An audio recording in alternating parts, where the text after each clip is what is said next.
14 मई का election Erdogan की 20 साल हुकूमत का मुश्किल तरीन मौका था और अब भी है। कैसे? Let's find out.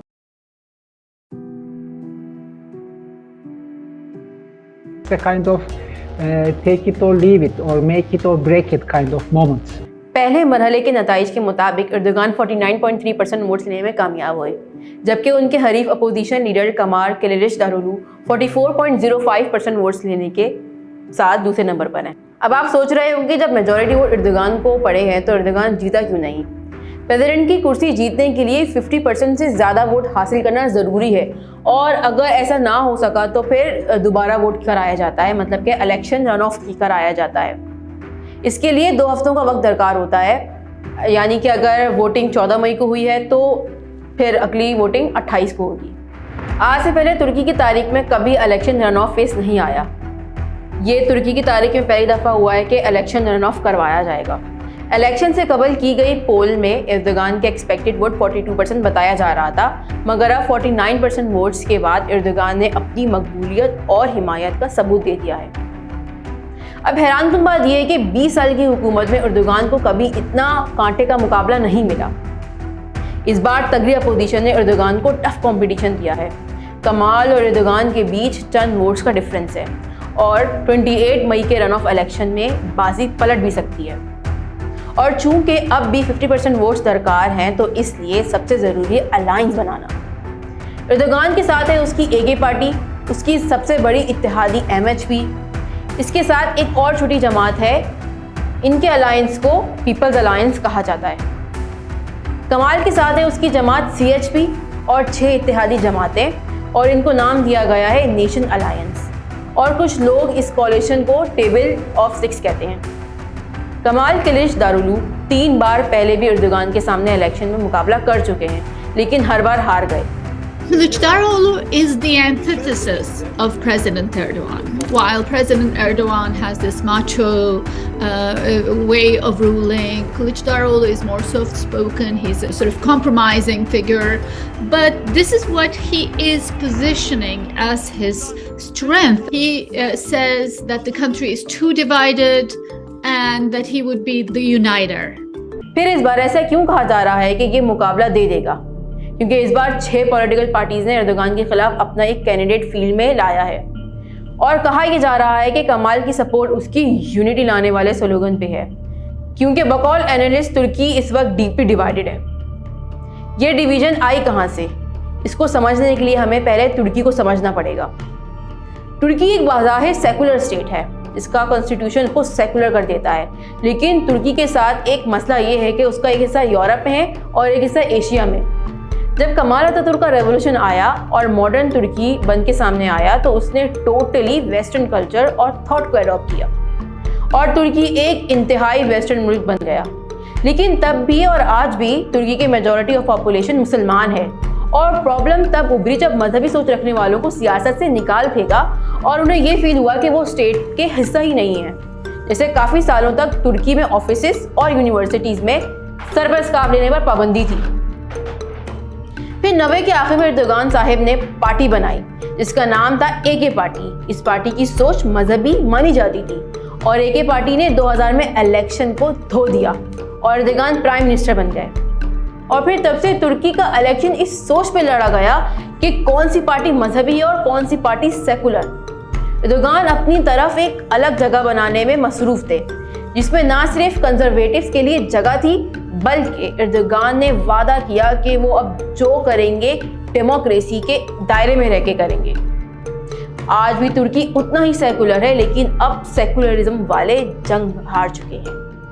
अब अवाम वोट सेकुलरिज्म पे नहीं देते और इस शिफ्ट ने इलेक्शन में एर्दोगान को मुश्किल में डाल दिया है। जहां सेकुलर और कंजर्वेटिव जमातें दोनों एक कैंडिडेट को सपोर्ट कर रहे हैं जो है कमाल किलिचदारोग्लू, लेकिन एर्दोगान को कमजोर समझना इतना आसान नहीं है। A large constituency here in Turkey, which is quite happy with Erdogan, and they think that if he leaves the power, they will also lose. क्योंकि एर्दोगान का अभी भी बहुत बड़ा बेस है जो हर हाल में उसी को वोट करेगा।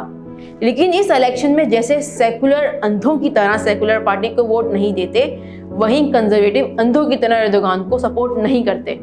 Erdogan certainly has a very committed base, but that's been shrinking. Turkish conservatives do not blindly vote for AKP anymore. और जब इन चीजों पे वोट नहीं दिया जा रहा तो अब सवाल उभरता है कि इकोनॉमी का, जो मुसलसल सवाल वजीर है। Enflasyondan evvel 100 lira sattığımız bir şey oldu 500 lira. Tabii böyle olunca da Türklerin alım gücü azaldı, alamadılar.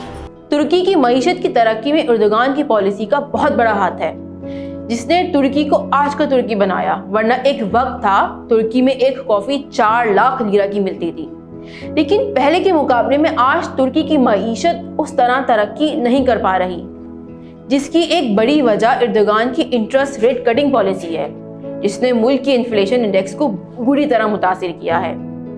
कमज़ोर पड़ती मईशत को 3.6 मिलियन शामी महाजिरीन की आमद ने मज़ीद नुकसान से दोचार किया है, और एर्दोगान की फॉरेन और डिफेंस पॉलिसी ने, जिसकी वजह से तुर्की 2 से 4 फजूल जंगों में मुब्तला रहा। लेकिन जिस एर्दोगान ने वादा किया था कि वो जमहूरी रिवायत को बरकरार रखते हुए मुल्क को चलाएगा, वही एर्दोगान पावर के नशे में मुल्क के कानून के साथ खेलने लग गया। Now, if Kılıçdaroğlu wins, he's promising to move Turkey back to a parliamentary system within the next few years. He's pitching it as a choice between democracy and autocracy.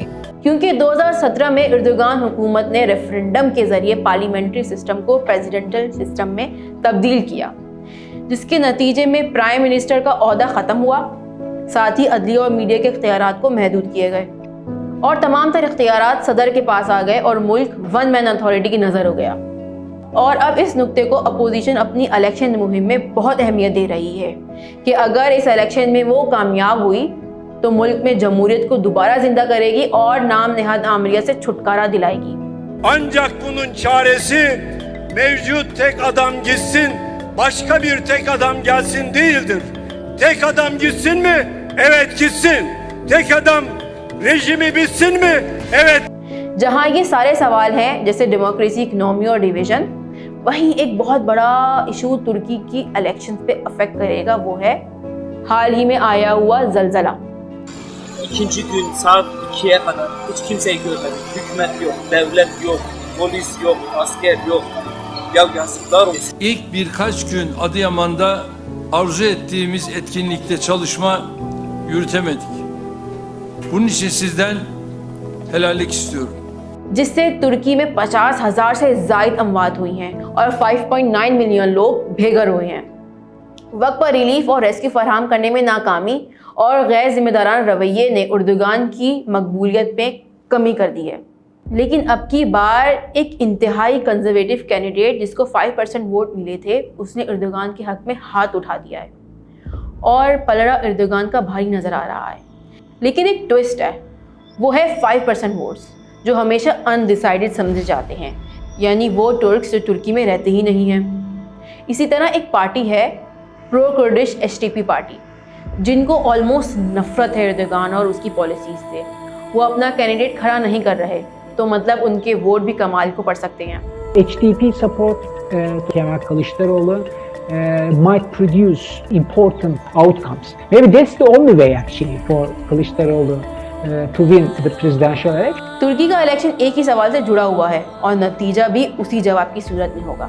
Is Turkey better off under Erdogan or in a post-Erdogan world? And am I better off under Erdogan or without Erdogan? Irrespective of the final outcome, the days and months or years ahead will be quite challenging for Turkish people. नहीं, ये नहीं।